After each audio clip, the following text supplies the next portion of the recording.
Good morning, ladies. This is your friendly Dr. Brenda from happyhealthyhormones.ca with your question of the day. This one is from Christy. When does perimenopause, menopause, and postmenopause start and end? And what can I expect to experience in each of these stages? Perimenopause is typically between 40 and 50 years old. Menopause from 50 to 60 years old, and postmenopause from 60 years old onwards. The short answer to the second question is everything, anything, or nothing. It really depends on the individual female.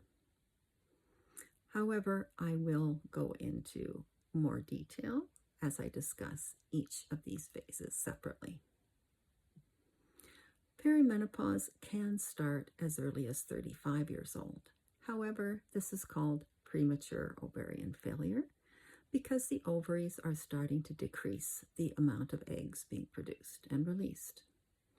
At the same time, the amount of hormones also decline. The first dropping is testosterone, followed by progesterone, and then estrogen. And depending on how quickly they drop, if they fluctuate, if one is bouncing up and down compared to the others, or one is dropping much more quickly than the others, then that will often determine whether women experience issues or not.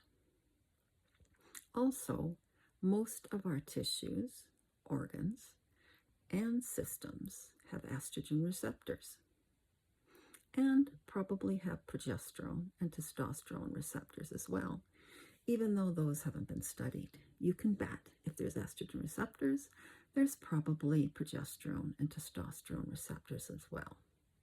And depending on how these organs or systems are or aren't being stimulated will also determine on whether women experience issues.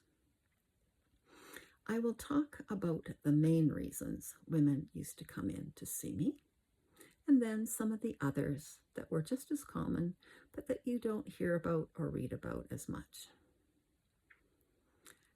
The first issue that women would come in to see me for is hot flushes, where all of a sudden women get extremely warm, red-faced, and it can happen typically out of the blue, anytime during the day or multiple times during the day.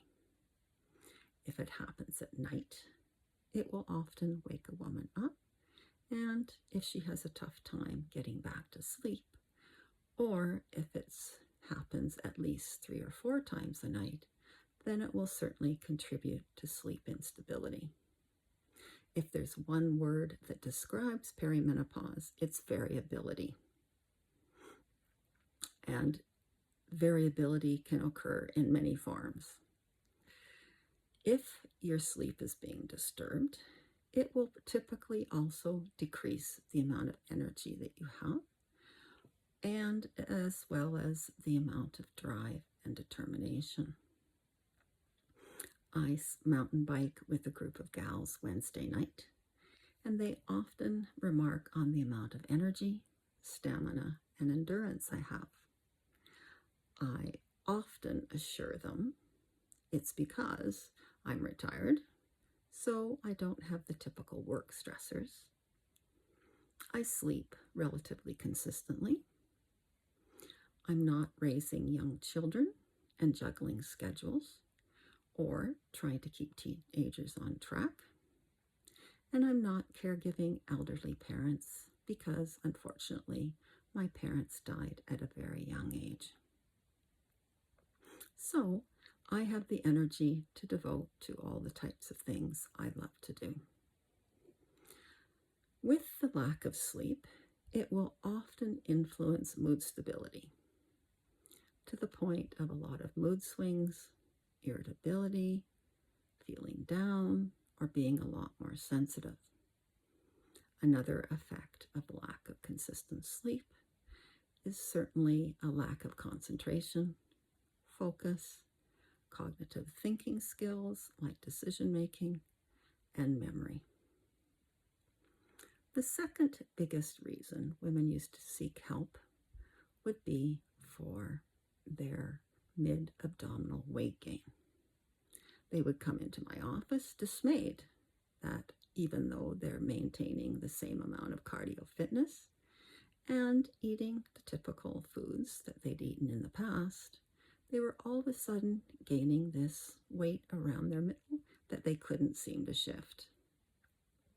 It's extremely important to maintain your cardio fitness, especially weight-bearing exercise at this phase, because not only does it minimize the potential of mid-abdominal weight gain, but also is the main preventative for osteopenia and osteoporosis.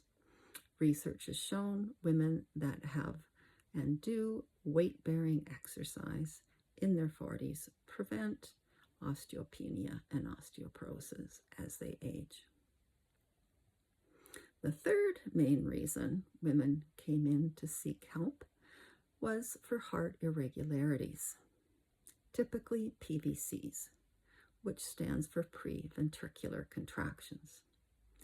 Most people are aware that our heartbeat has two parts, one from the atrium, the other from the ventricle, so we feel the thump in our chest. If the heart is not being stimulated, it's primarily the atrium, then the ventricle will take over the job and create the beat, but you feel a ka-thump because it feels like your heart is turning over in your chest. However, it's the ventricle trying to re-regulate the rhythm. This could happen a couple of times a day or a couple of times a week. It really depends on whether the heart is being stimulated or not with your hormones. The other main reason women would come in to see me for would be irregularity of their cycles. Depending on how the hormones decline or fluctuate, the cycles can be shorter, longer, heavier, lighter, clotting, no clotting, cramping, no cramping, or a mix of all of them. It really depends on what's going on with your hormones. So you can see, if you are experiencing any of these issues, it's important to seek out a professional healthcare provider so that they can help you rebalance your hormones. As Mel Robbins says, every morning we have a chance to change our lives. We choose where we put our time, energy, attention, and money. And I truly believe from my heart and my mind that by sharing with you the tools and strategies I found to be the most effective, you will make better, well-informed decisions to be happier, healthier, with a greater sense of control of your hormones and a stronger sense of well-being. For those of you that would like more information on those tools and strategies, go to my website at happyhealthyhormones.ca and you can buy my book there. Keep submitting your questions to drbrenda_hormones@gmail.com and I will answer them to the best of my ability and knowledge. My next video will be on the phase of menopause. So until then, from my heart to yours, I truly believe in your ability to make a change. Until I talk to you again, bye-bye.